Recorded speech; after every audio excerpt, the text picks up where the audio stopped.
You know, I'm supposed to be in a fantastic mood today. I woke up like it was Christmas morning because it was supposed to be Blake Lively files her amendment day, which will in the future, if you elect me president, be a holiday. But guess what? No such amendment has been filed just yet. It hasn't been dropped. And so I am taking that personally. Anyways, over the weekend, we had tons of things happening in Blake and Ryan land, especially the brilliant PR decision to hit the red carpet for Saturday Night Live's big 50th anniversary. So we are definitely going to discuss that. And also moms, TikTok people, all of the sleuths out there. We finally got some attention. We have felt like we are a part of this lawsuit. Yes, well, Justin Baldoni's lawyer, Brian Friedman, gave us a little shout out with Billy Bush. I have that for you. And lastly, the internet is very divided on Elon Musk's 13th baby mama announcement. You're probably like, how many baby mamas does he have? A lot of them. And people are wondering if this signifies that conservatives are frauds. I'm interested to hear what people on the left think about this announcement. We're going to discuss it. Don't worry. All of that coming up on Candace.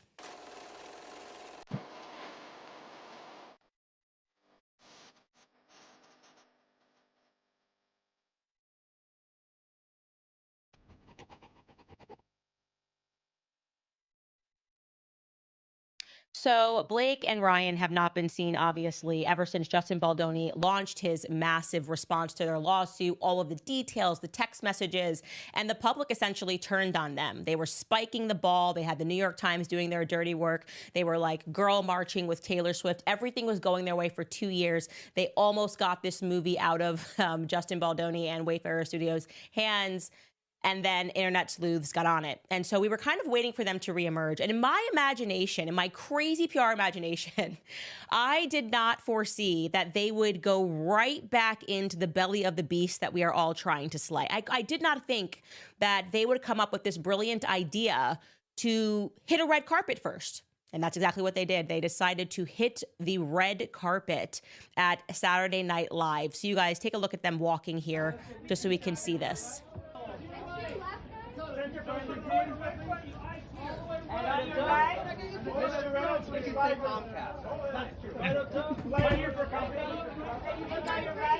So coming out of that, I just want to be very clear. For those of you that don't know how these events work, they wanted to be photographed on the red carpet. That's something that's super compelling. Do not miss that little detail. You are very much allowed to decline to walk the red carpet. So if you were just like, we need to get out, we need to get back to our lives and just resume our lives in some capacity and go to this event, you can just go in through a side door, go in through a front door. You don't have to have a bunch of paparazzi stalking you. You just sit down, take your seat, and enjoy an event. And I would have been less offended if they had done that. But no, they wanted to be seen. They wanted their photos to be publicized. They wanted people to see them smiling amongst their A-list friends. And then it gets, of course, worse because they wanted to be so seen that Ryan Reynolds, of course, inserted himself into an SNL cameo. And in case you haven't seen it, I'm sure you have. Let's just watch what he does. The context is Tina Fey and Amy Poehler. I love them both dearly. Great movies. Are essentially having all of these stars stand up and surprise. They're asking them questions, and they're supposed to be like a funny skit. And you let me know if you thought Ryan Reynolds was really funny here. Take a listen. I have a question. Oh, hey, Ryan Reynolds. Hi. Hey. Ryan Reynolds, how's it going? Great. Why? What have you heard?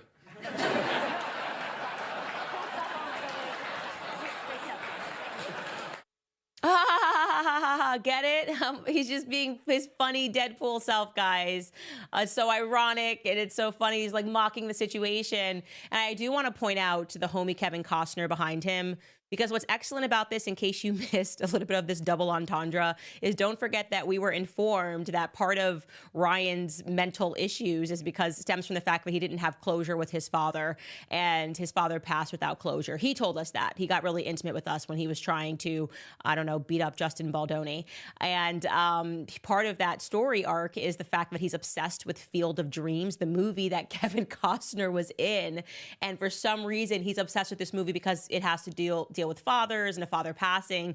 And in some skit, he says he thinks that movie is real life. So it's amazing that Kevin Costner happens to be the person that is sitting behind him.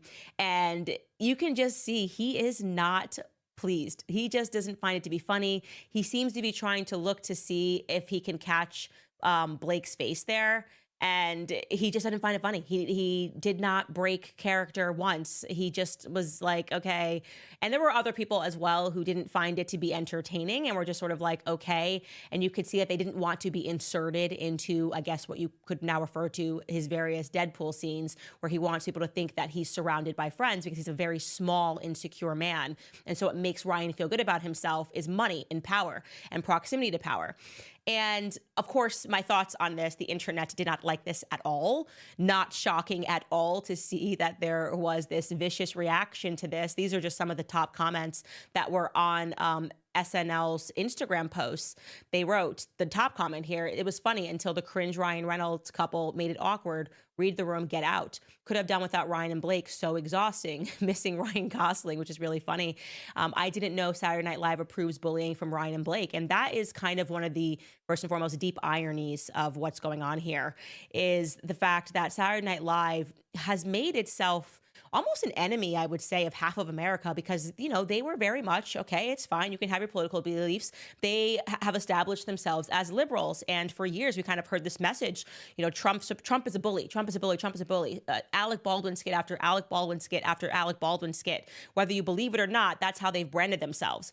And now you have them being the first to accept Ryan Reynolds, right? And the first to say, we don't actually care. We know we have access to the messages. We know how he was speaking, how Blake Lively was speaking, how gross they were in trying to essentially say, we have power and you don't. We're friends with Taylor Swift. But all of that gets wiped away because guess what? He is, his agent is Ari Emanuel. He's a powerful Hollywood guy, and we all respond to Hollywood power. And there's a hypocrisy and a fraudulence there that the public is picking up on. And so that's really interesting. Now, we could speak about 1,000 reasons why the public did not like this, why the public did not find this to be funny. And I would say the first thing is because, Ryan, you are forgetting this case is supposed to be about sexual abuse, right? You have told us that your wife suffered a form of sexual harassment, and yet, for whatever reason, you cannot stop mocking that sexual harassment in front of every camera that you see. I don't know, is that first, like, the first instinct of a man? If I came home to my husband and said I was sexually harassed, you'd be like, let me put it into a movie script and act it out. Yeah, that would be so great. And I'm going to bring my A-list homies and I'm going to keep writing about intimacy coordinators. That would be weird. That's not something that actually a man who serves to protect his family and his wife would do. It wouldn't be their first instinct at all to try to make money off of it and to try to humiliate this person and to keep mocking it. Your whole lawsuit alleges that you struggled with anxiety from this abuse, and yet your husband is free to go mocking it. And so, yeah, we can actually hear Brian Friedman, Justin Baldoni's lawyer, who responds to this little cameo, this non-funny skit, and he's pretty much echoing the internet's sentiment on this when he appeared alongside Billy Bush for an interview. Take a listen to what he had to say. What did you think when you saw, Ryan, make light of the situation? I guess try to find some humor in all this. I'm unaware of anybody, frankly, whose wife has been sexually harassed and has made jokes about that type of situation. I can't think of anyone who's done anything like that. And so it surprised me. He is absolutely correct. And again, he just wins for his sincerity, his ability to connect with people, regular people outside of the Hollywood bubble, many women who have actually survived sexual abuse, sexual harassment, whatever it is, rape, real rape, who are offended to watch this couple pretend that she is a victim of it as they just can't stop mocking it. And the reality is, if you want to know the answer to the question of why is Ryan able to just keep mocking it, because what's actually funny to him is not the sexual harassment. What's funny to him is that he found a tool to be able to stage a hostile takeover of a business. And they were high. They were totally high on their own supply of power. They were enjoying it. They were enjoying humiliating Justin Baldoni. Like I said, they got so close to winning this. They were so close to the end of their evil plot, unabashed plot, to put him in the basement just for like an extra sprinkle of terror. Like we just are so high on our own supply. We're telling people to fire him. We're calling him a rapist, allegedly. allegedly, according to the documents filed, like he said, this WME, we're using our dragons, we're talking about Khaleesi. And really, this was because we now have so much power that we can stage a hostile takeover of business and nobody can touch us, okay? And the public doesn't like that. They don't like it at all. They see right through it. And I would say another reason that the public didn't respond well to this was because we have already accurately deduced that the both of you are raging narcissists. You think you can simply hit up your A-list friends to further enable your abuse. Basically, what they are signaling by hitting this carpet and intentionally getting photographed is they're watching everyone on TikTok, they're watching everyone on Instagram say, what you did is not okay. And they're standing in front of the world and they're saying, we can't be canceled because we're too connected. So what? Sorry for the rest of you guys. Sorry for the rest of you idiots who are beneath us. We just have to make a phone call to Ari Emanuel and we can get into a skit. And how we treat people doesn't matter. And that's exactly what this evening looked like to the rest of us. Like your billionaire friend, agent Ari Emanuel, phoned up his friend Tina Fey and Amy Poehler and asked if they would like to include you in a skit because you want to be in the skit. And they obliged because why wouldn't they? As Bethany Frankel said, it makes for great TV and views for Saturday Night Live. It was a good marketing decision for Saturday Night Live, a terrible marketing decision for Blake and Ryan and for Hollywood. And if you're wondering, like many people are, whose idea could this have been? My instinct says likely Ryan's, because it is his distinct pattern of behavior. He has demonstrated this over and over again. According to his teacher, remember the one that emailed me from Vancouver, Canada, he's been doing this since he was 12. Like he thinks he can get out of anything by just acting. Remember that email we received, the teacher that was telling us that when he kicked him out of the drama program, then he just came back and put on fake tears and then said how sorry he was. Then afterwards looked at the teacher and said, I was just acting, and demonstrated some form of a pathology there. Like there's something wrong with him where he just thinks, give me a camera and I can persuade the masses. And let me tell you something, I only know one other person who's like that, who truly believes that. And it's a terrifying thing. They cannot see their own demise, even when they're in the midst of it, because they have learned to believe so much in themselves. They are true narcissists. And that's what I see in Ryan. He's like camera, lights, camera, action. People will remember that I'm hilarious, that they love me, that I'm so funny. They'll find this to be self-deprecating and they'll fall back into my arms. Not what happened, okay? The public rejected this. Another element of this that I want to point out briefly is that I keep maintaining my position that Ryan is obsessed with Scarlett Johansson in an unhealthy way because she was the one who walked away. Nothing sends a narcissist over the edge more than losing control. And I believe that her having chosen early on to walk away from him and maintaining her infinite success over him, she's infinitely more successful, has stung him in a way that he's never going to let go of. And when you look through that case, there are so many elements of Scarlett Johansson in it.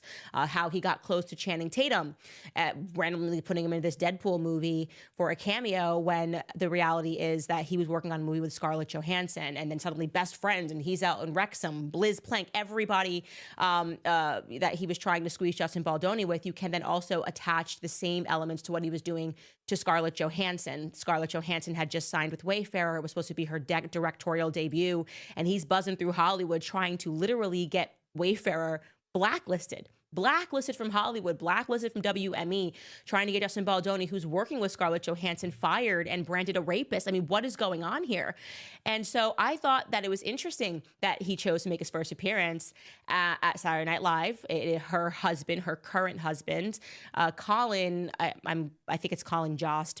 I think it is Colin Jost, pardon, who is one of the lead writers at Saturday Night Live. And so this is kind of like her home in a way. It's definitely his home in a way, so it's her home. Knew she was going to be there, and I feel like he just has to be in the room and has to be seen by her at all times. Anyways, we park that aside because, as I said, today is supposed to be Amendment Day, and so we kept refreshing. I've told my director and producer, if anything comes in, I will just depart. I will just goodbye and leave you guys here because I need to start pouring through all the documents. And I'm going, that amendment was due yesterday. Apparently, what I have now learned is that since it was a holiday, they bump it to the next day. So she has until, I hate to tell you this, midnight to file this amendment. And I am just like, why are you waiting to the very last minute to file this amendment? How is this going to save you? And then the question becomes, what could they possibly include in this? At this point, it would have been wiser for them to take the mediation route, to settle, okay? To say, we cannot win this. But I can tell you that that's not exactly a planned route of escape for them anymore at this moment, because Justin's team is not indicating that they are open to that until his name is forcefully cleared, okay? This is what Brian Friedman also had to say on Billy Bush. Take a listen. So there was mediation, like there was an idea of mediation, and both sides, your side and Blake's, shot it down. Were you open to mediating this, and the other side said no? Because I don't understand why this could and should end, but it has to be them, right? Well, I'll comment on what I can. In what was filed with the court before the Rule 26 hearing, the question was asked about whether we would be willing to go to mediation, and whether we were open to that. Our answer to that was no. We're not willing to do anything until Justin is cleared of being called a predator, of being called a sexual harasser. Until that is determined to have not happened, we will be doing this. That is the way. I'm telling you, that guy right there, he's like my twin flame, whatever that means. He's like my homie. I think we're twins. It's like, I don't know what's going on, but that is how my perspective. It's like no one's even partially bending the knee here. We're not doing this. You tried to brand this man who has a family, who has children, into the public eye as somebody who would be known as a rapist, even though she didn't accuse him of rape. What she described in that lawsuit was like a guy who just like could not control himself, was constantly talking about pornography and wanted her to show her news. Like if you read the lawsuit that she initially filed, that CRD complaint rather that she initially filed, and you had no context, as I had no context. I didn't know Justin Baldoni from a hole in the wall. You know, I'd never heard of Justin Baldoni because I'm not into Hollywood. I don't really watch movies. And when you read it, that is the only portrayal that you walk away with. You walk away with the sense that this guy is so creepy. Like all he wants to do is talk about sex. And he wants to talk about how you have sex. He wants to talk about orgasms. And she removed all that from the context for a reason. It was meant to destroy him. Her and Ryan wanted to destroy this man. And so Brian Friedman is leading the way for all men who go through something like this, who go through a woman for sport, a woman and her husband, which is even weirder. This might be the first Me Too movement that is being guided by another male, being Ryan Reynolds. There's no putting this genie back in the bottle until you fully say, I was wrong, I apologize. He is none of those things. And then we can start speaking about settlements. Until you have the humility, which I don't think they do, until you have the humility to admit what you did, I think Brian Friedman has to keep fighting. And I want to say this, what's also happening, in case you've missed this, is everyone's kind of jumping ship, at least partially, I should say. Because we have Brandon Sklenar, who I want to remind you was read the lawsuit. You love these people like in the moment who just have to get involved. Read the complaint for the love of God, he says. Most of these people are heathens, godless. It's Hollywood. They worship themselves. But he's like, for the love of God, if you even love the Lord, he wrote, then read Blake Lively's complaint. That's how impassioned he was, Team Blake. And of course, we kind of deduced that it was because he got love bombed. And I'm willing to forgive that. If he, just as Brian Friedman is suggesting, gives us the full mea culpa. You know, I want the full, I am sorry, she tricked me. I now realize that her and Ryan were love bombing me. I had no business watching that Wrexham match. They probably lost anyways. And whatever contacts they gave me at WME is not worth me being a part of persuading the public that an innocent man is kind of like a rapist who can't control his sexual urges. Okay, but he won't do that. Instead, he's backing out slowly. And he did this in a manner of stopping by CBS News, sitting across from Gayle King. He was promoting 1923, which is another series that he's involved in.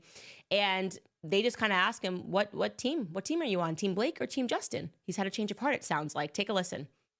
I would imagine at this point you're Bennett. You said I'm not in it, but are you Team Blake or Team Justin? He said, I don't speak English, Gayle. I'm team it ends with us. Yeah. And he's Team Taylor and Yes, and Paramount he's Team Plus. Taylor. Yeah. Got a little nick on his knuckle there. No. Congratulations, Yeah. Brendan. I didn't expect you to. I'm just messing with you. Yeah. But we're glad you're here and continue. He's like, yeah, Gail, He's trained in martial arts. That's real funny. Yeah, Gayle, you got jokes. Yeah. Thank you, Brendan. You hear that, guys? Now he's a team it ends with us.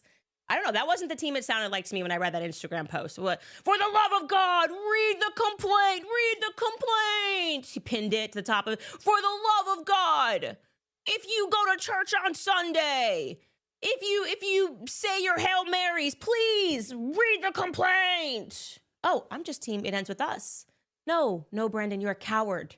You are a coward because you are still being controlled by power. I suppose somewhere deep down, there's a good person in there, okay? And that's why I said that I respected when her brother-in-law, after reading Justin Baldoni's response, essentially issued a statement and said, look, I didn't know everything, and I realized like I kind of want anything to do with this, and I don't encourage the bullying.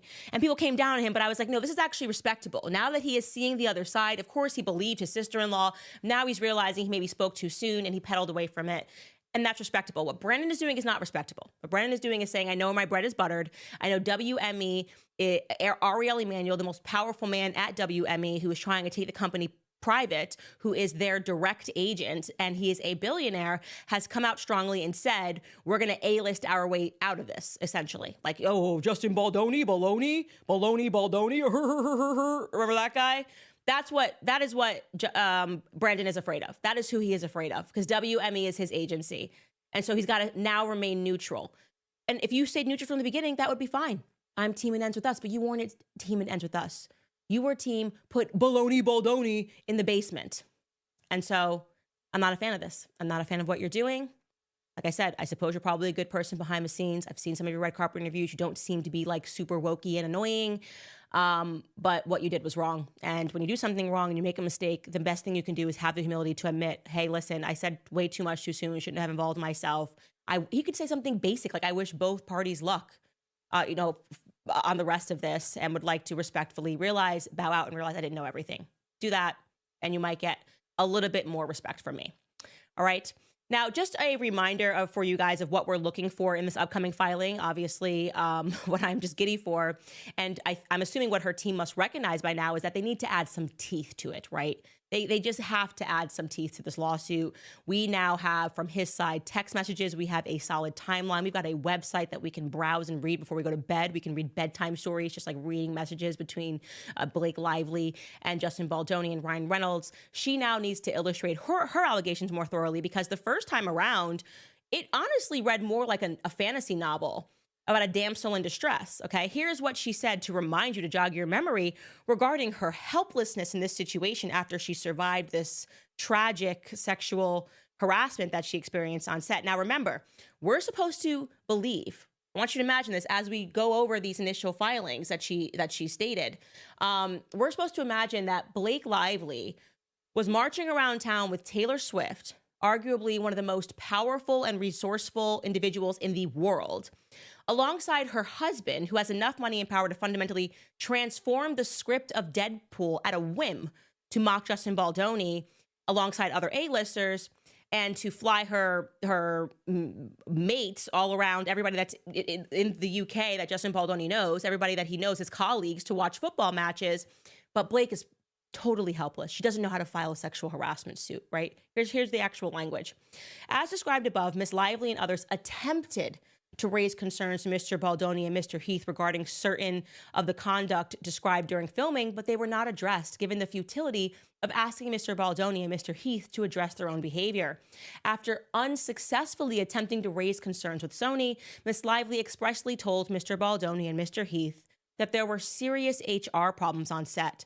Mr. Heath responded that they knew, implying that someone had mentioned it to them and that Miss Lively had raised concerns. In response, Mr. Heath told Miss Lively that he thought she had wanted to see the nude video of his wife.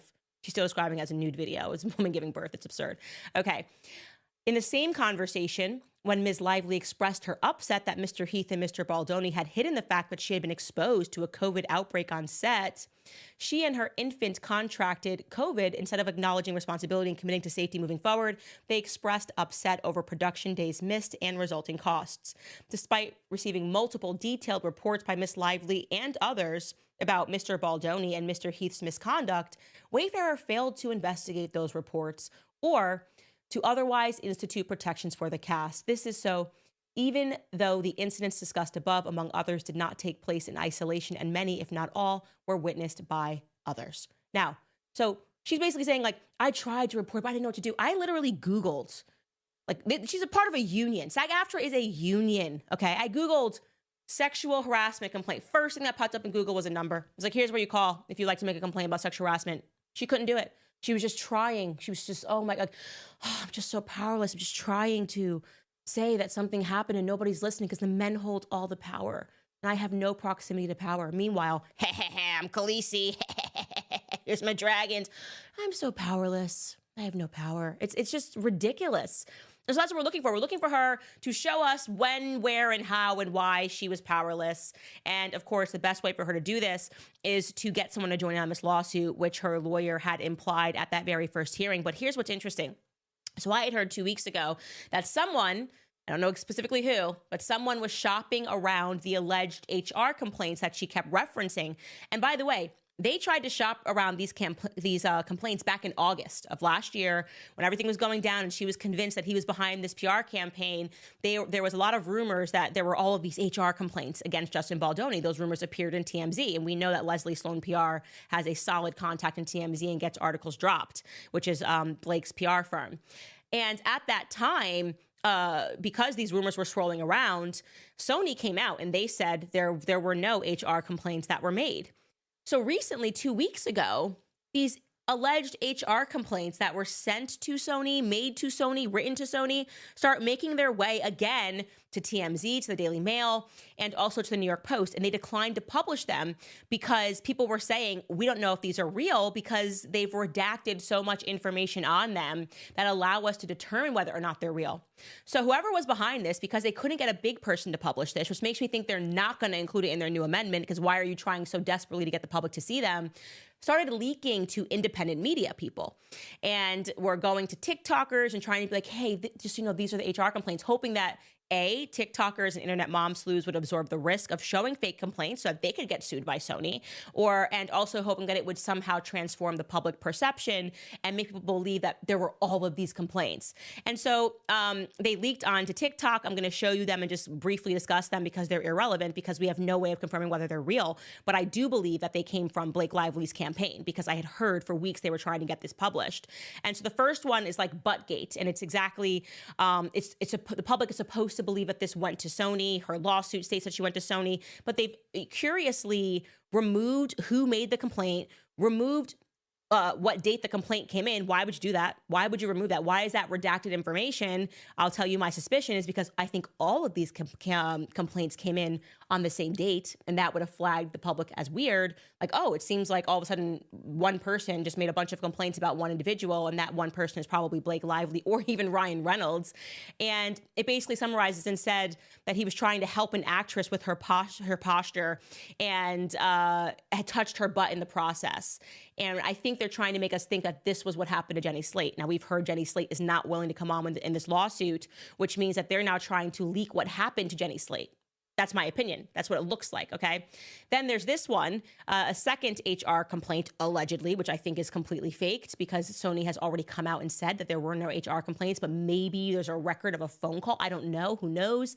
And this one is essentially about, and this is supposed to make us think that it's the young Lily Bloom, which she alleged she wants us to connect the dots here. So she alleged this in her initial CRD complaint, and this is about an orgasm scene and like what he said off camera, which made this person uncomfortable. I'm telling you, this is dirty PR games, dirty PR games. And then we have leaked HR complaint number 3. Again, dates are covered, and you can see that the date of the complaint says M, which has to be May, due to the fact that that's when principal photography took place. And we also know from Blake's lawsuit that May 29th is the date that she alleges that they went to Sony. Okay, she's saying she went to Sony and another actress went to Sony, or it could have just been Blake picked up the phone and complained on behalf of all of them to Sony, which I think is way more likely, and that's why they're covering the date and they're covering the complainant. I think it was Blake Lively. I think she put in all of these complaints on the phone, and maybe there was some record, but that one essentially is obviously Blake Lively, because all of that, everything that happened there is what is included in her initial complaint about her talking about the birthing scene and she was uncomfortable and whatever it is. So that's a huge marker to me, that they're now trying to get TikTokers to bite on this. It signals to me that tonight we can anticipate that there's not going to be teeth in this, that they're just trying to win the PR war, that they're going out at Saturday Night Live hoping it's going to make people amenable, or make people feel like, oh, I forgot how much I like him. They're also trying to get TikTokers to sway and go, oh, pull the Brandon Sklenar, read the HR complaints. He was harassing all of them on the exact same day. There was just one day of filming where he just was a monster. He just couldn't stop himself. He could not fulfill his sexual urges. And he just came on set and was like, let me fix your posture and grab your booty. Because that's Justin Baldoni. I guess my cousin's crazy. He couldn't. This was just one day in May where he just went crazy, unleashed the dragon of sexual harassment. We're supposed to believe that because we're dumb. We're internet sleuths. We're just the moms on the internet. And so it's nonsense. I'm obviously going to be awake. I'm not going to be able to get any sleep tonight. I'll be refreshing until midnight to see when it comes in, making notes at 1 a.m. But it does make me happy to know that we are getting somewhere. It does make me happy to know that we are getting at least the credit we deserve. And so to sum this up, I want to show you that we got a shout out. We got a shout out by Billy Bush. I'm talking about all of the TikTok sleuths and the moms, Billy Bush and Brian Friedman, which is awesome. Take a listen to what they had to say. You've seen social media. You've seen some mainstream media. Certainly not the New York Times, but you've seen social media and these TikTokers and people on YouTube. They're amazing. They're brilliant. Yeah, Candace Owens. Candace Owens has been on this like you wouldn't believe. She's a tigress. And the Steph with the deets on TikTok. I mean, there's so many people that are fascinated here, but they're justice warriors. You know what I mean? They see an injustice. And now with metadata and all this stuff, you can track so much of this stuff. I mean, people are doing, you've got free paralegals out there, man. And they, arguably we could live in a justice system one day where those types of people that have that type of information that are willing to do that type of diligence should actually be the jury one day. And as you know, they are the jury for years. Because people are canceled, people have projects taken away from them, people are ridiculed, people are shunned, right away, right when the allegation happens. There's no, and these people actually give someone a chance. Oh, that feels so good to acknowledge that all of our internet sleuthing and psychotic timeline making. He also, they didn't mention Be Better. Obviously, Marcos has been amazing on this from the very beginning as well. There are so many people that are out there. And yes, they are not going to pull one over us. We don't care how much money you have. We don't care about your Hollywood influence. We care about justice. We care about my cousin, Justin Baldoni, my kombucha drinking cousin. And we are going to see this all the way through for him. All right, guys, if you are watching this on YouTube, please go ahead and hit the subscribe button. We're so close to 4 million subscribers right now. Also want to throw it to one of our sponsors. You know how much I love Preborn. They have been with us since the beginning. We know that Planned Parenthood is spending millions targeting vulnerable women that are and convincing them that the abortion pill is a quick, easy solution. What they don't really tell these young women is that there's a lot of devastation that follows. I have had friends who have done that in college. There's pain, there's regret, there is the reality that settles in that you're ending a life, and people are not really educated about that pain that can seep in, and that's why Preborn is stepping in. Through innovative technology, they are reaching abortion-determined women before they take that pill, before it's too late. In fact, to date, Preborn's network of clinics has rescued over 300,000 babies, and they have seen over 90,000 women come to Christ in the process. And it does not stop there, because Preborn's network of clinics are with these moms every step of the way, offering counseling, maternity supplies, and the support that they need to choose life. And they cannot do it without us. Just $28 provides an ultrasound to a woman that is in crisis. That is literally it. $28 will help her see her baby and choose life instead. So if you want to donate, you just dial pound 250 and say the keyword baby. Again, that's pound 250 baby. Or you can donate securely at preborn.com/Candace. Again, that's preborn.com/Candace. Also, my skin is looking amazing. You think it's pregnancy? Do you see the glow? I think it's Nimi, actually. January might be over, but there is no better time than now to continue embracing positive change. So if you're ready to maintain the new year, new me momentum, look no further than Nimi Skincare. From gentle formulas to luxurious treatments, Nimi offers everything you need to keep your skin glowing. Right now, if you use code Candace10 at checkout, you'll enjoy 10% off your order. So whether you're pampering yourself or surprising a loved one, now is the perfect opportunity to try Nimi's transformative skincare at a great price, because Nimi is not just another beauty brand. They celebrate faith, family, freedom. Their products are made here in the USA. If you're looking for something extra gentle, they have Nimi's clean, fragrance-free formulas. They're completely ideal for sensitive skin and those that seek a pure approach to self-care. So use code Candace10 today at NimiSkincare.com, NIMI skincare.com, promo code Candace10, and you'll save 10% on your purchase. So give yourself or someone special the gift of glowing, refreshed skin. NimiSkincare.com, promo code Candace10. All right, Elon Musk's 13th child. Let's debunk that first, because I have long suspected that Elon Musk has way more than 13 children. Just right out the gate, let's stop pretending, okay? Like, I feel like, I don't know, I just get a vibe from him. It's like a futuristic, weird vibe, like Silicon Valley. I don't know. I feel like he's got 26 out there. I feel like Elon Musk has 26 children. And I find it weird that he was working with Amber Heard, he was dating her, and then suddenly she pops up with the child. And yeah, so we're calling this Elon Musk's 13th child that we know about. And the reason why we know about this is that you have an influencer named Ashley St. Clair. I've actually worked with her in the past at Turning Point USA. And she also worked for the Babylon Bee. And she made an announcement on X, which we're going to discuss. And the announcement says, 5 months ago, I welcomed a new baby into the world. Elon Musk is the father. I have not previously disclosed this to protect our child's privacy and safety, but in recent days, it has become clear that tabloid media intends to do so regardless of the harm it will cause. I intend to allow our child to grow in a normal and safe environment. For that reason, I ask that the media honor our child's privacy and refrain from invasive reporting. And this was supplemented, by the way, with a huge report in the Daily Mail that I had read. And essentially, it definitely was an invasion of privacy. No matter which way you slice it, it was very weird to hear them talking about how they walked around the hallways of her house and they spoke to her apartment. She lives in some swanky apartment. And they didn't say exactly where it was, but they gave you the proximity. They were like, it's close to the town hall in Manhattan. Not necessary. Literally not. You can announce his child. You can say they live in New York. No reason to give a proximity to where the child is and to describe the swanky building and to say, they also said what kind of a car she drives. Like, she drives a Tesla. This is all in their article. And they had walked in the hallways and spoken to people that lived there. And I just thought, this is not safe. Like, instantly my instincts, like, I'm pregnant. Like, there's no reason to be any way describing where she lives. And so I instantly said, you know, the media is horrific for this. They should never do that. They should never, ever, ever put any children at risk, irrespective of how you feel about Elon Musk, irrespective of how you feel about Ashley St. Clair. It just defies my motherly instinct, my maternity instinct, my maternal instinct, pardon, to read that kind of stuff. It's just too much. We don't need it, okay? Now, then the conservative movement began arguing, you know, everybody screaming at each other. To just give you some quotes, which I'll read to you now from the article that she had dropped, just so you can have the story from her eyes, as we have not heard from Elon Musk. She said, I was told to keep it a secret. She did this exclusive thereafter with the New York Post. I was told to keep it a secret. I was being asked to keep it a secret forever. I was completely isolated during my pregnancy. Every part of my career and everything I used to do, I couldn't do anymore. I was told not to tell anybody. There was a cohort of very violent stalkers who started threatening my toddler. They would send me photos of him with blood on it, and that I would witness his blood splattering death and say that I was Elon's whore.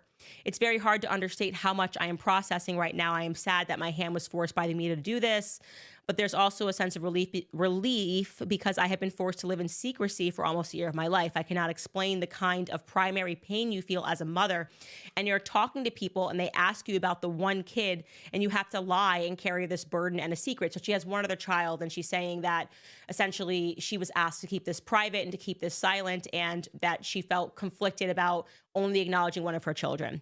St. Clair then said she notified his team that she would be writing about her claims on X the Friday before she hit send. He ignored it, she claimed. So this relationship obviously is not a healthy relationship. And so this instantly becomes a blowback and a discussion within conservative media. And, you know, I said to her, my husband and I will be praying for you, because we will. Like, of course, absolutely. Like, it's obviously the situation is terrible. And if you needed to know how nasty it was, Elon Musk then responds to Milo Yiannopoulos on X, who is accusing her of having plotted to have his baby, like a gold digger type situation. And Elon Musk responds to a tweet that she sent out in 2020. It reads to me like a joke. Like, I don't like when she tweeted, somebody get me in touch with Elon Musk. You know, I need to get Elon Musk's attention for a marriage proposal. Please, Greg. And then Greg replies, he's got a kid with a woman already, seems unlikely to work out. And she said, well, he actually has 7 kids and goes through women pretty fast, laughing face. I didn't take this seriously. Like, I don't think like if you're really trying to plot to marry, like you would put this on the web. The Elon Musk replies and writes, whoa. And that is just, to me, like, okay, you're Elon Musk. Okay, you're the richest man in the world. If you wanted to have an entire team of people, if you wanted to hire an entire team of people to research every tweet that girl has ever sent in her entire life, you had the ability to do that, okay? So I don't see a victim in this. I don't see a victim in this. I think it's a valid discussion for people to be saying, what are the implications here for the conservative movement? And so there are a couple of debates that are happening right now. All of them are happening on the internet, and none of them really have anything to do with one another. So I kind of want to break it apart. First is just the argument of whether or not you should celebrate the birth of a child to a single mother, because some people ran and said, congratulations, Ashley. Like I said, I would pray for you. Some people say congratulations, and they're like, oh my gosh, you're not a conservative if you say congratulations to a single mother or a child born out of wedlock. This is where like I just don't feel like I fit in anywhere, because first and foremost, I am a child that's born out of wedlock. I could never imagine, even if I ran into a woman at Boston Market. I do love Boston Market. There's not any down here, but like I'm from the North. And she had just had a child. And I don't know, she just said like, I just had a baby like 3 hours ago. I'd say, oh my gosh, congratulations. I would just naturally say that because I've been pregnant and I've been pregnant for 4 years. I can't stop being pregnant. And it is just, there's so much happening in your body. And when you finally give birth, like it is this huge thing. It is just a lot happening in your body. And it is a congratulations. That's why I feel I have a sympathy for elephants. When I found out that elephants are pregnant for 2 years, I wanted to like dedicate the rest of my life to speaking about how unfair it is for elephants. They deserve more than a congratulations if you're pregnant for 2 years. And so I think a lot of times people who don't even understand what is happening, like in your, like they don't understand why you might say congratulations to someone after they have a baby, giving birth, just the going through labor, all of it. It just to me is a congratulations. And so I guess what I'm saying here is I am very biased on that matter. And all of you better congratulate me when I give birth in early May. I expect every single person to congratulate me for giving birth in May. But this is bleeding into people who are saying, okay, now does that transform? Like if the person at Boston Market, this person I made up, was a single mom and she's like, well, I just gave birth and I'm not married, then I go, oh, no, not congratulations. Well, would I be reading ads for preborn if that were the case? Like if like, what are we supposed to shame people? Now, you can say, okay, but the Ashley St. Clair situation is different. This isn't like a single mom. Like my mom, School of Hard Knocks, didn't grow up in the best situation. She did eventually get married to my father, but she had all 4 of us first, and then they got married. So I am a child out of wedlock. So yeah, there you go. I've broken this on the internet. It's amazing. My mom was not married. And so am I supposed to believe that no one should have congratulated her when I was born? Don't answer that question, my haters in the comments. I know how this goes. You're going to be like, that's what's wrong with you. You were born out of wedlock and your mom didn't get married until you were 4. Oh, I knew that's where this was going to go. But the point is that like I just think like giving birth is like a miracle. There's so many things that happen to the female body. It's just such a beautiful, godly thing. It's amazing. It truly is. And I would never not say congratulations to someone on the basis of whether they were married or not. Even though I didn't say congratulations to her, I would have said congratulations to her if I saw her at Boston Market. That's kind of my point. The other element, though, is people are arguing whether or not Ashley St. Clair did this on purpose. It's an entirely different discussion, okay? That's an entirely different discussion, and you can debate that. And now the debate is being had as to whether or not conservatives in media are frauds, right? Is cultural conservatism fraudulent? And the partial answer that I would say to you, because I feel like we're always arguing in terms of influencers, is that there's a reason why I've kind of removed myself from politics. Like I feel like I was so much more involved in politics until I got up close to it. And I realized that there are so many people who run around on their Christian platforms and they say they're Christians, blah, blah, blah, but they just don't have the courage to say anything nice about a Gazan kid when they're blown up by a bomb. It doesn't matter, because they care more about their politics. Like this, so are you really a Christian? And that's DC for you. Like just so you know, that's DC. It's incredibly disappointing. It's incredibly, if you truly believe in what you believe in, you know how they say like, don't meet your idols?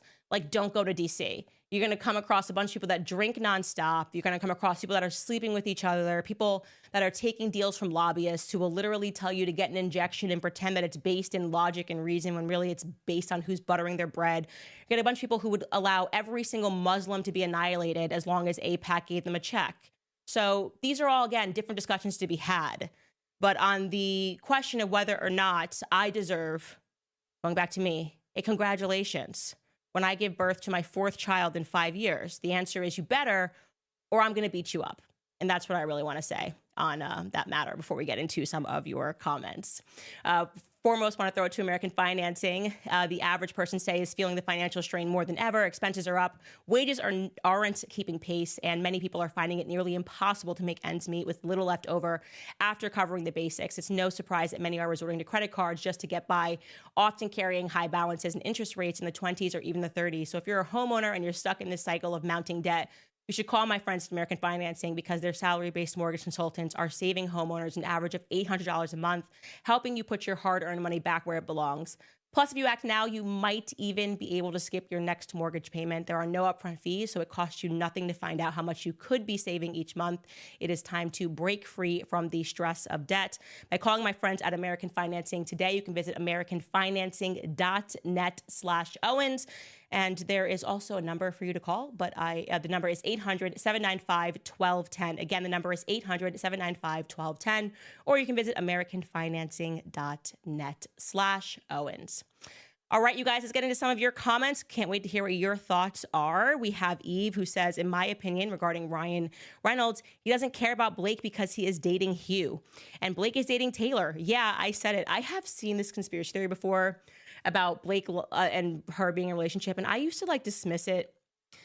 But after I read Hollywood Babylon about all of these lavender, as they called them, couples intentionally in Hollywood who just cover for each other, and then somebody pointed out to me Calvin Harris's tweets about how he grew a beard right after he broke up with Taylor Swift because he wanted a producing Grammy. I was like, well, that is weird that Ryan Reynolds just kisses Hugh Hefner off script and riffs and does that all the time. And he's constantly talking about his bromances. And I've heard rumors, but my personal opinion is it's not relevant to the story. So even if they were both homosexuals, it wouldn't transform or make what they did to Justin Baldoni right or wrong, right? So I was just like, I could look into this, but it doesn't have any bearing on the situation at hand. And truly, this is about justice, not about who is sleeping with who. I don't feel, though, going back to just your point about whether or not he cares about Blake, there's something about that relationship that is very odd. I think Ryan really cares about himself. And if Blake and Hugh were hanging off of a cliff and he could only save one, he would drop Blake without any questions asked, my opinion. Alyssa says, I won't sit here and be told that JB did these salacious actions. If there was a modicum of truth, BL's initial complaint would have painted him way worse. This is a disgusting and pathetic attempt. Yeah, she could have just dropped it all in the first complaint. She did not have to wait until the umpteenth hour in order for her to issue her amendment. She'd be like, oh, okay, you really want to go at it? Here you go. Here's all of the details, all the messages. She could have put up a website. Look at how fast Brian Friedman's team has acted, right? They did not have the runway that Blake Lively and Ryan Reynolds' team have. And they had been plotting this for years, seemingly. So it doesn't make sense to me either. Brian Schwartz writes, Khaleesi and Deadpool pulling a very expensive publicity stunt. Maybe. Yep, I would say they were. And it was about just wrangling the rights away from Justin Baldoni and pretending that she has this elaborate career when in reality, Blake Lively isn't even a B-list actress. She's a C-list actress. I liked her on Gossip Girl because Gossip Girl was fun and I was young, but there's no depth there. No one's screaming for her to win Academy Awards. Christina writes they should make both Blake and Justin take lie detector tests, then make the results public. Yeah, they would never, ever, ever do that. I just want Taylor Swift's text messages. That's all I care about. That is the treat that I think that I deserve at the end of all of this. And I want to sit down with my cousin Justin. That would be amazing. Could you imagine if he and I sat down on the internet together? It would be so fun because we have nothing in common other than justice. I don't even know. I'm actually, me and Brian Friedman, I feel like we have a lot in common, but it would just be really fun. Liz in Seattle writes, can you please investigate Michelle Obama being Michael? There's a video out there showing her with a male appendage and being a male. Can you please use your super sleuth skills and prove if it's true or not? I have never seen anybody send me like, you know, a Bible of evidence, so to speak, in the way that I was given a Bible of evidence regarding Brigitte Macron. I've heard people say that. I've seen the Ellen DeGeneres video. And that to me is not going to be a compelling enough argument to say that Michelle Obama is a dude. So if somebody has like a trove of evidence the way that Xavier Poussard has, I could be interested. But again, I haven't seen it. So that's not next. I do have another investigation, though, that I'll probably be announcing at the end of this week. I've been keeping a big secret from you guys, like a big secret, a super big secret. You're gonna be like, Candace, no way. And I'm gonna say, yeah, way, okay, way. That'll be next. And then I'll be in maternity leave after that one. But that one's going to be explosive. It's going to melt your brains. Ribs writes, something is off with Musk. He's fathering 100 kids, but is he a father to any?